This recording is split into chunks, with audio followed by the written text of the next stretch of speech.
장례식장이라는 공간은 이상하다.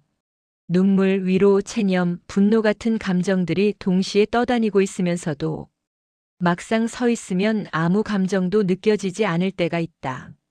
아버지의 장례 첫날. 나는 분향실 입구에 서서 조문객들에게 허리를 숙이고 있었다. 아버지의 부재를 인정하기까지 시간이 너무 짧았다. 숨이 가빠질 정도로 정신이 없고 속은 타들어가는데 세상은 아무렇지 않다는 듯 사람들이 들어오고 나갔다. 그 순간이었다. 딸깍. 하이힐 소리 하나가 장례식장 전체 공기를 바꿔놓았다. 고개를 들자 누나가 들어오고 있었다. 검은 원피스, 과하게 정돈된 머리, 그리고 손목 위에서 번쩍이는 금빛 명품 시계. 나는 그 시계를 보는 순간 가슴이 철렁했다. 누나는 분명히 말했다. 돈 하나도 없어. 아버지 병원비 때문에 나까지 휘청거릴 지경이야. 그랬던 누나의 손목에서 내 월급 3달치를 합쳐도 못 사는 시계가 반짝이고 있었다. 나는 조심스럽게 물었다. 누나, 그 시계 뭐야? 누나는 아무렇지 않다는 듯 미소를 지었다. 아, 이거.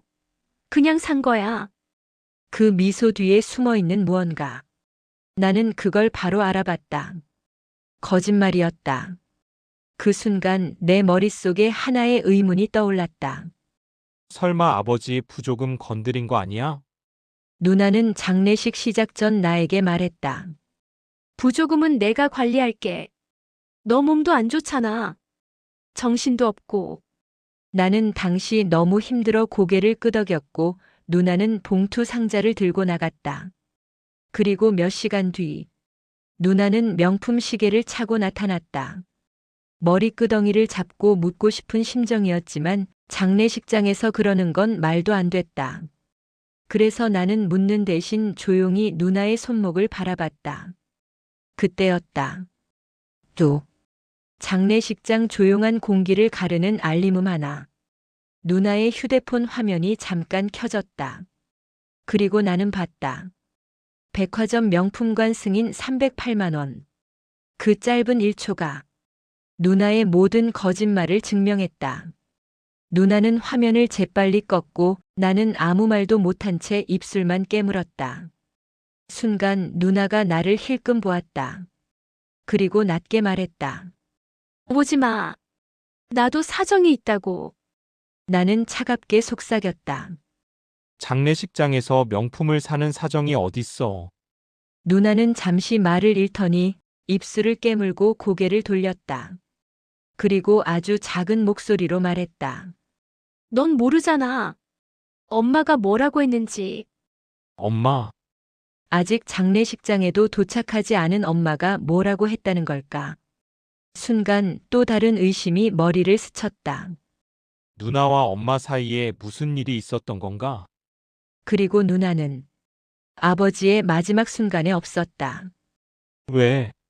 누나는 아버지가 위독하다는 연락을 받고도 도착하는데 무려 3시간이 걸렸다. 그런데 백화점 결제 내역을 보니 바로 그 즈음 시간대였다. 그제야 모든 조각이 맞아 들어가기 시작했다. 누나는 아버지가 돌아가시던 그 시간 명품 시계를 고르고 있었던 게 아닐까? 그리고 그 비용은 아버지를 추모하러 온 사람들의 부조금에서 나온 것이 아닐까? 나는 손을 꽉 쥐고 누나를 바라봤다. 하지만 누나는 나를 똑바로 쳐다보지 못했다. 그리고 그때 장례식장 직원이 조용히 다가와 말했다. 저 혹시 유가족분? 방금 누님께서 부조함 열어보셨는데 뭔가 문제가 있다고.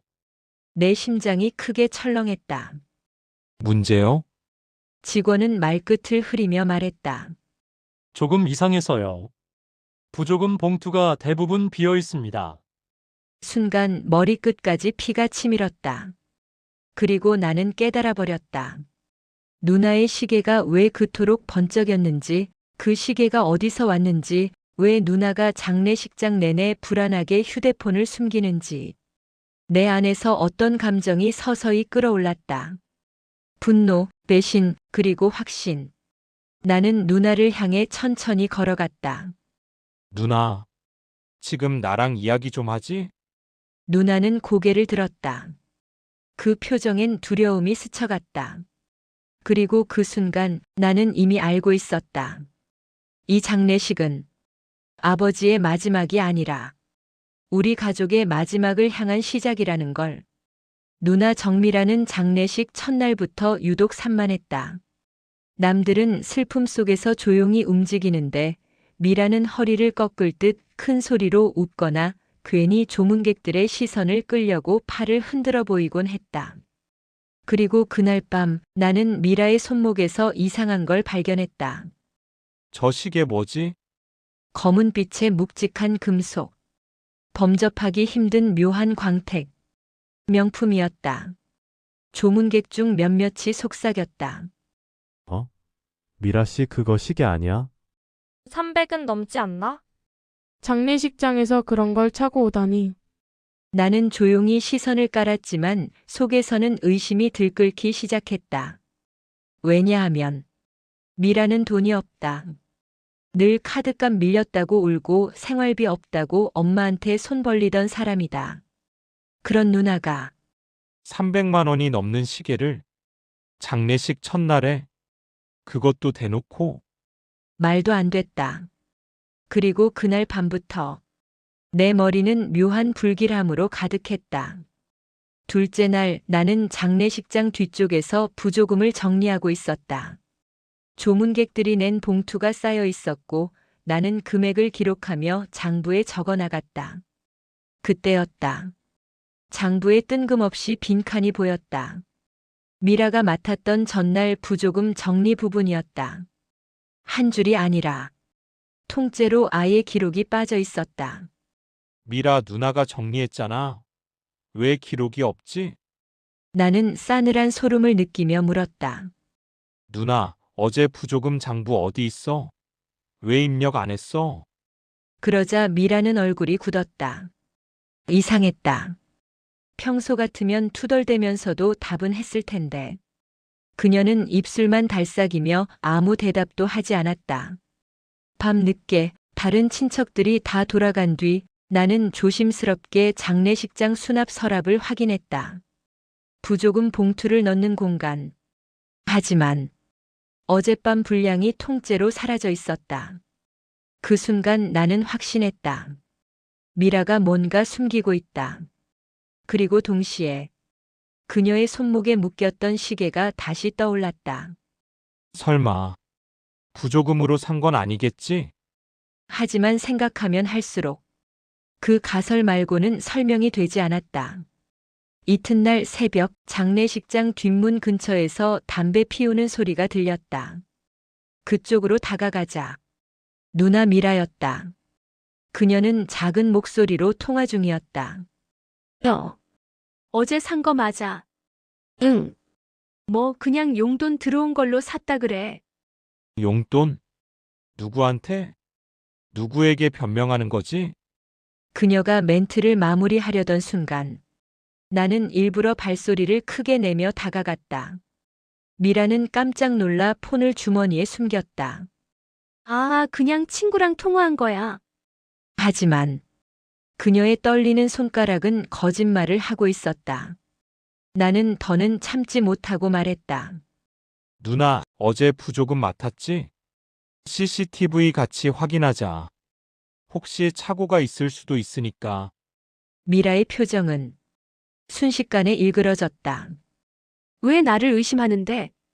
의심하자는 게 아니라 내가 그깟 돈을 왜 건드려? 내가 돈이 없어서 그래. 그럼 그 시계는? 나는 조용히 물었다. 그 말에 미라는 한순간 말을 잃었다. 그리고 단 몇 초 뒤 그녀는 갑자기 폭발하듯 소리쳤다. 사치 좀 하면 큰일 나. 나도 사람답게 좀 살면 안 돼. 그녀의 감정은 사실 화가 아니라 명백한 방어였다. 무언가를 감추는 사람의 반응. 다음 날 장례식장으로 다시 오려던 그때 주최 측 직원이 나에게 전화를 걸었다. 어제 장례식장 장부 있잖아요. 오늘 아침에 보니까 장부 한 권이 없어졌어요. 나는 망치로 뒤통수를 얻어맞은 듯 멍해졌다. 사라진 장부, 사라진 봉투, 갑자기 생긴 명품 시계, 수상한 통화. 그 모든 화살은 한 사람을 가리키고 있었다. 누나 정미라. 나는 마침내 결심했다. 이제는 확신이 아니라 증거를 찾을 때라고. 그리고 그 순간 내 휴대폰이 울렸다. 발신자 누나 미라. 메시지 한 줄. 오늘 장례식장 잠깐만 와줄래? 얘기 좀 해야겠어. 그 말투는 평소 미라가 쓰던 말투가 아니었다. 무언가 터질 게 가까워지고 있었다. 장례식장이라는 공간은 울음과 체념 사이에서 사람들의 본색이 드러나는 곳이다. 나는 그날 누나 미라가 그 본색을 조금씩 드러내는 순간을 정확히 봤다. 아버지의 영정 앞에서 울던 미라의 어깨는 조문객들이 돌아가고 조금 한산해지자 곧장 굳어갔다. 울음은 사라졌고 대신 눈빛이 바빠졌다. 마치 무언가를 챙겨둬야 한다는 사람처럼. 동생아, 잠깐만 있어. 누나가 정리할 게 좀 있어서.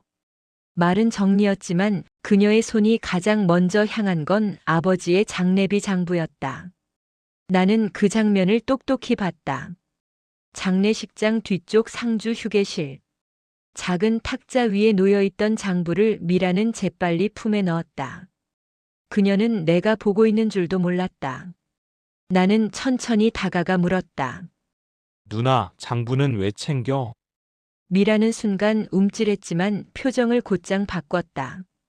아이고, 내가 모르는 게 많아서 그렇지. 장부 관리가 제일 중요해. 나중에 헷갈리면 큰일 나. 맞는 말이었다. 하지만 장부를 들고 곧장 밖으로 나간 이유가 정리 때문은 아니었다. 그날 저녁 미라는 장례식장 한쪽 사람들 눈이 닿지 않는 곳에서 누군가와 통화하고 있었다. 아니, 내가 시킨 거 맞다니까. 시계는 그냥 그걸로 산 거야. 아니, 왜 그걸 또 말해? 그녀의 목소리는 불안하게 떨렸고 그 단어 하나가 내 귀에 박혔다. 시계. 조문객들이 찍은 사진 속 장례식장에 들어오던 미라의 손목에서 내가 본 고급 시계. 내 월급 3달치가 넘는 가격의 시계였다. 아버지가 돌아가시기 직전까지 병원비 걱정을 했던 집안이었다. 누나가 평소 사치할 만한 형편도 아니었고. 그런데 장례식 첫날 그 시계를 차고 나타났다. 그때까지 나는 설마라는 말로 스스로를 달래고 있었다. 하지만 지금 장부를 숨기고 누군가에게 내가 시킨 거 맞다고 말하는 미라의 모습을 보니 그 설마가 점점 현실에 가까워지고 있었다. 이상했다. 부조금도 아직 다 들어오지 않았고 장례 첫날부터 누가 비싼 시계를 구매할 시간이 있을까? 나는 천천히 다가갔고 미라는 내 인기척에 놀라 통화를 서둘러 끊었다. 너였어? 그냥 장례식 얘기 좀 하고 있었어. 그녀의 웃음은 평소보다 억지로 올라가 있었고 손목에 찬 시계는 분명 통화 중에도 손으로 가리려 했다. 나는 다시 물었다. 누나, 그 시계 언제 산 거야? 미라는 단 0.5초 멈칫했다. 그 멈칫은 너무나 솔직했다. 그냥 예전에. 그 순간 머릿속에서 무언가가 스르르 맞춰졌다. 장례식 날 사라진 봉투, 누나의 지나친 감정 기복, 그리고 갑작스레 생긴 고가의 시계. 나는 그날 처음으로 미라의 손목이 아니라 그 손목을 가능하게 한 돈을 보았다. 그리고 나도 모르게 속삭였다. 누나, 혹시 부조금 건드렸어? 미라의 얼굴이 그 순간 마치 뭔가가 들킨 사람처럼 굳어버렸다. 하지만 그녀는 금세 휘휘 손을 저으며 말했다. 뭔 소리야? 미쳤어? 내가 어떻게 아버지 장례식 돈을 손대? 동생이 누나를 뭘로 보고? 말은 그럴듯했지만 내 눈에는 그녀의 불안이 더 뚜렷했다. 내가 더 따질 새도 없이 장례식장 안쪽에서 조문객이 들어오는 소리가 들렸다. 나중에 얘기하자. 미라는 급하게 말하고는 장부를 자신 가방 깊숙이 넣은 채로 조문객을 맞이하러 걸어갔다. 그 뒷모습을 보며 나는 확신이 아닌 의심을 갖기 시작했다. 그리고 그 의심은 장례식이 끝나는 순간 돌이킬 수 없는 진실로 변하게 될 것이다. 그때는 몰랐다. 지금 내가 본 이 작은 움직임들이 몇 날 뒤 우리가 경찰서에서 마주하게 되는 결정적 이유가 된다는 걸. 그리고 그날 누나의 이름은 가족이 아닌 피의자로 불리게 된다는 사실도. 나는 장례식장 빈방에서 한참을 서 있었다. 누나 미라가 남몰래 꺼내본 봉투의 뚱뚱한 두께 그리고 그 안에서 스치듯 보였던 수십만 원짜리 신권들. 확신할 순 없지만 분명 아버지의 부조금 봉투 중 하나였다. 나는 말없이 복도 끝에 앉아있는 누나를 바라보며 천천히 걸어갔다. 미라는 내가 다가오는 걸 보고도 놀라지 않았다. 오히려 태연하게 다리를 꼬고 시계를 쓱 쓸어 올렸다. 문제가 된 바로 그 명품 시계였다. 누나, 내 음성은 생각보다 떨리지 않았다. 그 시계 언제 산 거야? 미라는 잠깐 멈칫하더니 웃음을 터뜨렸다. 아, 그거? 아는 언니가 중고로 판 데서 그냥 산 거야. 왜? 장례식장에서 예쁘게 하고 오면 안 돼? 그 태도가 더욱 의심을 자극했다. 누나는 원래 저렇게 허세 부리는 스타일이 아니었다. 도리어 소박한 걸 좋아했고 아버지 장례식에서 명품 시계를 차고 오는 일은 평소 누나라면 상상도 못할 행동이었다. 나는 곧장 물었다. 부조금 봉투 하나 없어졌다. 혹시 누나, 그 순간 미라의 표정이 돌변했다. 입술이 파르르 떨리고 눈빛은 날카롭게 바뀌었다. 뭐? 날 도둑으로 보겠다는 거야? 그런 말은 안 했어. 다만, 다만 뭐? 내가 그깟 돈이 없어서 훔쳤다고. 아버지 장례식장에서. 그 목소리에 주변 조문객들이 잠시 우리를 쳐다봤다.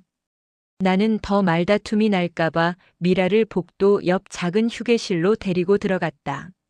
문이 닫히자 미라는 한숨을 길게 내쉬었다. 그리고 갑자기 울먹이는 목소리로 말했다. 나도 요즘 힘들어. 너한테 말 못한 게 있어서 그래. 나는 얼어붙었다. 이건 예상 밖의 반응이었다. 힘들다니 무슨 말인데? 미라는 고개를 떨군 채 조용히 말했다. 빚이 있어. 꽤 큰 돈 나도 어떻게 해야 할지 모르겠어. 나는 숨을 삼켰다. 그래서 부조금 봉투에 손을 댔다고? 미라는 단호하게 고개를 저었다. 아니, 정말 아니야. 한 번도 그런 짓은. 그녀는 손등으로 눈물을 닦으며 말을 이었다. 근데 난 진짜 억울해. 나 돈 없어서 시계 산 거 아니야. 그 언니가 먼저 주겠다고 해서. 그 순간 또 하나의 의문이 떠올랐다. 명품 시계를 먼저 주겠다고? 무슨 말도 안 되는 소리야. 미라는 아무 말도 하지 못했다. 입술만 떨렸다. 그 침묵이 무엇보다 불길했다. 진실을 확인해야 한다. 나는 조용히 말했다. 누나, 아빠 장례식이잖아. 우리 둘 중 누구라도 이런 의심 들어선 안 되는 거 알아. 근데 사실을 정확히 알아야 서로 오해 안 하잖아. 미라는 대답 대신 뜸을 들였다. 그녀는 손바닥에 땀이 맺혀 있는지 자꾸 바지를 쓸어 닦았다. 평소 누나의 습관 거짓말할 때마다 나타나는 행동이었다. 그러다 결국 그녀가 입을 열었다. 네가 원하면 확인해도 돼. 내 가방도 차도. 뭐든. 근데 제발 오해만 하지 마. 이 말이 오히려 더 확신을 굳혔다. 아무 죄가 없었다면 이렇게 애써 설득하려는 태도를 보이지 않았을 것이다. 나는 누나의 가방을 열려고 손을 뻗었지만 그 순간 누나가 재빠르게 가방을 움켜잡았다. 잠깐만. 미라의 목소리는 떨렸다. 지금은 안 돼. 왜 안 돼? 미라는 아무 말도 하지 못했다. 씁쓸하게 내 눈을 피했다. 그리고 그 순간 내 눈에 누나 가방 옆주머니에서 삐져나와 있는 흰 봉투의 모서리가 들어왔다. 장례식장에서 조문객들이 쓰는 바로 그 봉투. 심장이 세게 뛰었다. 나는 천천히 하지만 확실하게 말했다. 누나 가방 안에 있는 저 봉투. 지금 뭐야? 미라는 굳어버린 채 아무 말도 하지 않았다. 내 질문이 얼음처럼 방 안전체를 식혔다. 나는 한 발 다가섰다. 미라의 손이 더 심하게 떨렸다. 누나. 정말 누나가 그 돈 건드린 거야? 미라는 끝내 울음을 터뜨리며 고개를 숙였다. 그게 그녀의 입술이 떨리며 다음 말을 이어가려는 바로 그 순간. 휴게실 문이 벌컥 열렸다. 장례식장 직원이 당황한 표정으로 말했다. 저 큰일 났습니다. 방금 금고에 보관해둔 전체 부조금 봉투까지 전부 사라졌습니다. 나는 숨이 막혔다.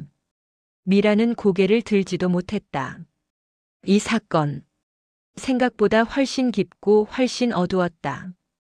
장례식 이튿날 아침. 나는 밤새 뒤척이다가 결국 한숨도 자지 못한 채 거실 불을 켰다. 얼마 전까지만 해도 꽃향으로 가득했던 집은 이제 싸늘한 공기만 떠돌았다. 누나 미라, 내가 정말 그러고도 사람이냐? 머릿속에서 이 말이 지워지지 않았다. 아버지 장례식장에서 부조금으로 명품 시계를 산 누나. 나는 어제 장례식장에서 마지막으로 본 순간이 계속 떠올랐다. 미라 누나가 슬픈 척 고개를 떨구며 손목을 가렸던 그 모습. 그게 결국 부조금으로 산 고가 시계였다는 걸 확인했을 때 나는 온몸이 굳어버렸다. 하지만 그보다 더 큰 문제는 따로 있었다. 바로 사라진 봉투. 장례식 마지막에 봉투를 정리하며 분명 숫자를 맞춰놨다. 가족들 몫으로 챙겨놨던 현금. 그 중에서 50만 원짜리 봉투 하나가 통째로 사라졌다. 아무리 생각해도 누나 말고는 손댈 사람이 없었다. 아침 8시. 누나는 평소처럼 아무렇지 않게 식탁에 앉았다. 커피를 마시면서 휴대폰을 만지작거리는 모습이 도무지 장례를 치른 사람의 표정이 아니었다. 나는 참지 못하고 바로 말했다. 누나, 어제 차고 있던 그 시계. 부조금으로 산 거 맞지? 그 말에 미라는 손을 멈추고 천천히 고개를 들었다. 입꼬리가 아주 조금 올라가 있었다. 그래. 왜? 내가 아버지 장례까지 치렀는데 내가 그 정도는 살 수 있지 않나? 그 태도에 피가 역류했다. 하지만 나는 최대한 평정을 유지했다. 아닌 건 아니라고 생각해. 그 돈은 장례식장 와준 분들이 아버지 위에 내준 돈이야. 미라는 피식 웃었다. 그러니까 뭐? 너 설마 경찰이라도 부르겠다는 거야? 그 말이 더 역겨웠다. 마치 그래, 불러보라는 듯한 도발적인 눈빛. 나는 의자를 더욱 밀어붙이며 말했다. 누나, 내가 묻고 싶은 건 그게 아니야. 봉투 하나가 또 사라졌어. 누나 마지막으로 정리했지? 순간 미라의 눈빛이 찰나로 흔들렸다. 그러나 금세 태도를 바꿨다. 나? 왜 나야? 너도 만졌잖아. 그리고 요즘 장례식장 도둑 많대. 그냥 흘렸겠지 뭐. 흘렸겠지. 그 말을 듣는 순간 나는 확신했다. 누나는 알고 있었다. 아니, 누나는 이미 손에 넣었다는 걸 깜빡 드러낸 거였다. 실랑이가 길어질수록 누나는 말을 더 많이 했고 그만큼 실수도 많아졌다. 아니, 그 봉투에 뭐 얼마나 들어있다고 그렇게 찾는데? 미라가 툭 내뱉듯 말하자. 나는 바로 받아쳤다. 그게 50만 원짜리 봉투였다는 건 누가 알려줬어? 순간 그녀의 눈이 휘둥그레졌다. 입을 스스로 틀어막으려는 듯 움찔했지만 이미 늦었다. 정확히 그 봉투가 사라졌다는 사실은 나만 알고 있었다. 누나, 내가 언제 50만 원을 말했냐? 침묵. 한참의 침묵. 그리고 미라는 결국 체념한 듯 팔짱을 끼고 앉았다. 그래. 내가 그 봉투 가져갔다. 어때? 그깟 50만 원 때문에 이렇게 난리야? 아버지 장례식 부조금을 훔쳐서 명품 시계 사고 봉투까지 챙기고 그게 그깟이야? 누나는 한숨을 길게 쉬었다. 그래. 내가 그랬다. 근데 뭐, 아버지가 평생 나한테 해준 게 뭐 있는데? 그 돈 나 챙긴 게 그렇게 문제야? 그 말이 심장을 찔렀다. 그동안 누나가 가족을 어떻게 바라보고 있었는지 그 여유로운 표정과 말투에 그대로 드러났다. 나는 더 이상 참지 못했다. 누나, 정신 차려. 그건 절도야. 아버지 모셔간 바로 그날 부조금 훔친 거야. 그리고 나는 천천히 휴대폰을 꺼내 들었다.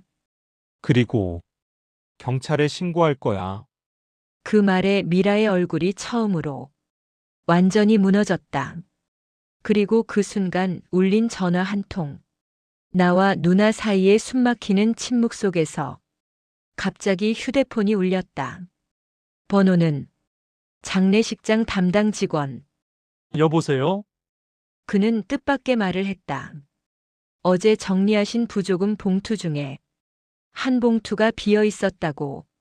다른 걸 확인해야 할 게 있어서 연락드렸습니다. 나는 그대로 굳어버렸다. 누나도 표정이 변했다. 그 말은 하나를 의미했다. 사라진 물건이 하나 더 있다. 즉, 미라가 훔친 건 시계 돈이 전부가 아니었다. 이 집안에서 사라진 돈은 그보다 훨씬 더 많을 수도 있었다. 누나는 내 표정을 살피며 갑자기 외쳤다. 아, 내가 다 그런 건 아니야. 오해하지 마. 하지만 누나의 두 손은 떨리고 있었다. 그 눈빛엔 두려움이 가득 차 있었다. 나는 아주 조용하게 말했다. 미라 누나, 혹시 아버지 통장도 건드렸어? 누나는 아무 말도 하지 않았다. 그리고 그 침묵이 곧 답이 되었다. 경찰 오면 누나부터 불러달라고 했어. 곧 올 거야. 장례식장이 끝난 뒤 이틀. 나는 여전히 그 명품 시계를 부조금으로 샀다는 미라의 말이 머릿속에서 떠나지 않았다. 그날 이후 미라는 전화를 받지 않았다. 메시지를 보내면 읽고도 답을 하지 않았다. 도망치는 사람만이 보여주는 전형적인 태도였다. 하지만 내가 두려워했던 건 그녀가 도망치는 이유가 단지 돈을 숨겨서가 아니라 그보다 더 큰 무언가를 감추고 있는 것 같다는 느낌이었다. 그런데 다음 날 오후 현관 초인종이 울렸다. 문을 열자 미라가 서 있었다.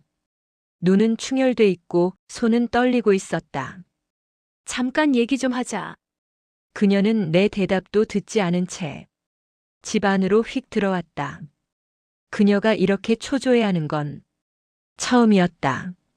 왜 도망치듯 집에 찾아왔어? 내가 묻자 미라는 내 앞에서 명품 시계를 풀어 식탁에 내려놨다. 탁! 묵직한 금속 소리가 울렸다. 이거 가져가. 뭐? 그날 내가 한 말 계속 생각났다. 내가 잘못한 거 맞아. 미라가 이렇게 순순히 말한다. 그럴 리 없었다. 그럼 부조금 누나가. 그건 나 아니야. 미라가 갑자기 소리를 질렀다. 내가 명품 시계를 산 건 맞지만 그건 내 돈으로 산 거라고. 부조금 거는 나 아니라고. 순간 머릿속이 복잡해졌다. 그럼 부조금 280만 원을 누가 가져갔다는 건데? 그걸 찾으려고 온 거야. 미라는 숨을 고르고 말했다. 너 아빠 비밀 금고 얘기 기억나? 금고? 그래. 아버지는 생전에 필요한 순간을 위해 작은 금고 하나를 장롱 깊숙이 숨겨뒀었다. 하지만 그 금고는 장례식 당일 내가 집으로 돌아왔을 때 이미 없어져 있었다. 그때는 정신이 없어 금고가 사라졌다는 사실조차 깊게 생각하지 못했다. 지금에서야 연결됐다. 부조금 누락. 금고 실종. 그리고 미라의 수상한 행동. 설마 부조금뿐 아니라 금고까지 누가 챙겨갔다고 생각해? 내가 묻자 미라는 고개를 끄덕였다. 그 누가 아빠 집 비밀번호 알고 장례식장에 있었던 사람이어야겠지. 그녀의 말에 섬뜩한 한 가지 가능성이 떠올랐다. 설마 엄마? 내 목소리가 떨렸다. 미라는 말없이 눈을 피했다. 그 반응이 오히려 대답이었다. 어머니 집으로 달려가다. 우리는 말도 없이 갑자기 뛰기 시작했다. 어머니 집까지는 걸어서 10분 거리였지만 그날은 5분도 걸리지 않았다. 도착해 초인종을 누르기도 전에 문이 벌컥 열렸다. 어머니가 울다 지친 얼굴로 서 있었다. 지친 얼굴, 충혈된 눈. 그 모습은 죄책감보다 두려움에 가까웠다. 엄마 금고 어디 있어? 내 질문에 어머니의 표정이 순간 흔들렸다.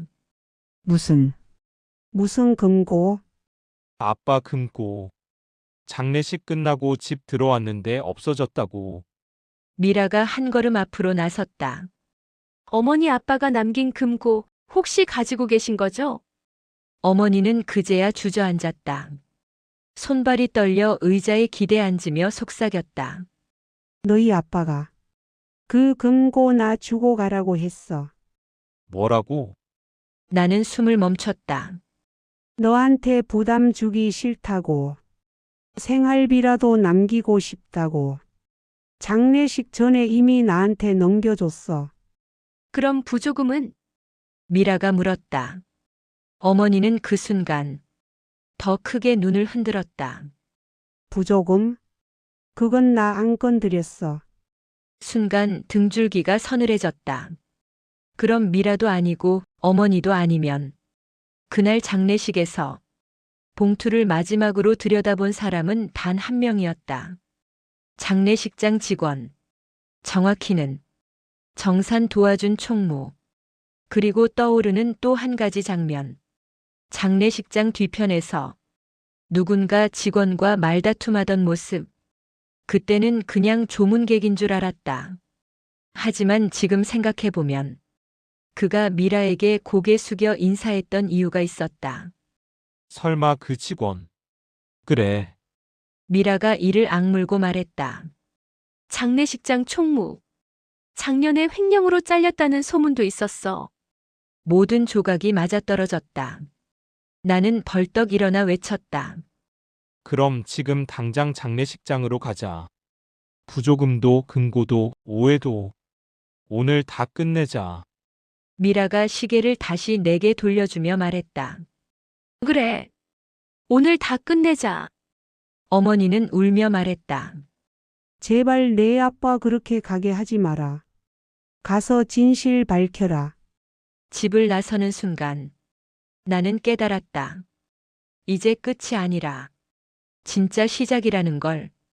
장례식장 복도를 가르는 사이렌 소리가 울린 건 유가족 상담실 문이 닫힌 직후였다. 나는 경찰과 함께 자리에서 일어섰다. 멀리서 검은 점퍼를 입은 한 남자가 양손이 뒤로 묶인 채 끌려오고 있었다. 바로 장례식장 직원 도경수였다. 그는 고개를 푹 숙인 채 씩씩거리고 있었다. 손님들한테 피해 준 적 없습니다. 그냥 잠깐 썼다가. 나와 누나는 동시에 굳어섰다. 누나는 울면서 말했다. 그럼 우리 아버지 부조금도 내가 훔친 거야? 도경수는 고개를 들었다. 입술은 말라붙어 있었고 눈빛은 이미 모든 걸 포기한 사람 같았다. 맞아요. 제가 가져갔어요. 순간 복도는 조용해졌다. 누나도 나도 경찰도 장례식장 직원들도 모두 숨을 멈춘 듯 서 있었다. 나는 천천히 앞으로 걸어가 그의 앞에 섰다. 왜 우리 아버지 장례식장에서 그런 짓을 했어? 도경수는 처음으로 진심 섞인 표정을 보였다. 슬프고 초조하고 무너져 있는 표정. 빚이 많았습니다. 사채까지 손댔고 마지막이라 생각하고. 그날 조문객이 많고 정신없던 시간에 그냥 욕심이 났습니다. 그의 말은 변명 같았지만 동시에 절망 그대로였다. 나는 말을 잃었다. 그리고 옆에서 누나가 울먹이며 말했다. 너 때문에 내가 도둑 취급받고 우리 집안이 개망신당할 뻔한 거 알아? 도경수는 떨리는 목소리로 대답했다. 죄송합니다. 그렇게 될 줄은 몰랐습니다. 사라졌던 모든 돈, 원래 있던 자리에서 발견되었다. 경찰은 압수한 비닐 가방을 책상 위에 올려놓았다. 그 안에는 빳빳한 흰 봉투들, 조문객 이름이 적힌 리스트, 그리고 우리 아버지 장례 부조금 전액이 들어있었다. 나는 손이 떨려 쉽게 다가가지 못했다. 경찰은 담담하게 보고를 이어갔다. 범인은 장례식장 내부 사물함을 이용했습니다. 퇴근 후 오늘 새벽 몰래 다시 가져가려다 우리가 잡았습니다. 누나는 울면서 고개를 숙였다. 그래도 그 돈 다시 돌아온 거죠? 경찰은 고개를 끄덕였다. 네, 손실 없이 모두 회수했습니다. 나는 봉투를 조심스럽게 꺼냈다. 바스락거리는 종이 소리가 귀를 때렸다. 그 소리는 아버지의 마지막을 지키지 못한 죄책감과 정을 담아 봉투를 건넸던 사람들의 마음이 섞여 묵직하게 울려 퍼졌다. 누나와의 화해. 경찰이 도경수를 데리고 나가는 동안 나는 누나 옆에 앉았다. 누나는 손등으로 눈물을 훔치며 말했다. 동생아, 너한테 의심받은 그 순간 정말 죽고 싶었다. 우리 가족이 이렇게까지 되는구나 싶어서. 나는 누나의 손을 잡았다. 누나 미안했어. 나도 너무 예민했어. 아버지 떠나보낸 것도 힘들고. 그날 누나가 하고 있던 명품 시계가 눈에 너무 거슬렸어. 누나는 고개를 떨궜다. 그건 내가 산 게 아니야. 나는 놀라서 그녀를 바라보았다. 그럼 누나는 천천히 시계를 벗어 내 손에 놓았다. 아버지가 돌아가시기 전날 내 손잡고 주셨어. 칠순 넘어 처음이자 마지막으로 내 딸 멋있게 살라고. 순간 숨이 턱 막혔다. 그 말에, 그 기억에, 그 마음에 아버지의 목소리까지 떠올랐다. 나는 누나를 힘껏 끌어안았다. 누나 미안해. 정말 너무 미안해. 그리고 누나도 나를 꼭 끌어안았다. 화장실에서 눈물을 정리한 뒤 우리는 아버지 영정 앞에 나란히 섰다. 누나는 봉투를 올려두며 말했다. 아버지 걱정 마세요. 이제 우리 싸우지 않을게요. 평생 의심하지 않고 서로 챙기며 살게요. 나는 영정 사진을 바라보며 가만히 말했다. 아버지 죄송했어요. 그리고 고맙습니다. 향 냄새가 은은하게 피어올랐고 그 속에서 아버지의 따뜻한 미소가 보이는 듯 했다. 그 순간 지난 며칠간의 혼란, 분노, 상처, 오해가 천천히 녹아내리기 시작했다.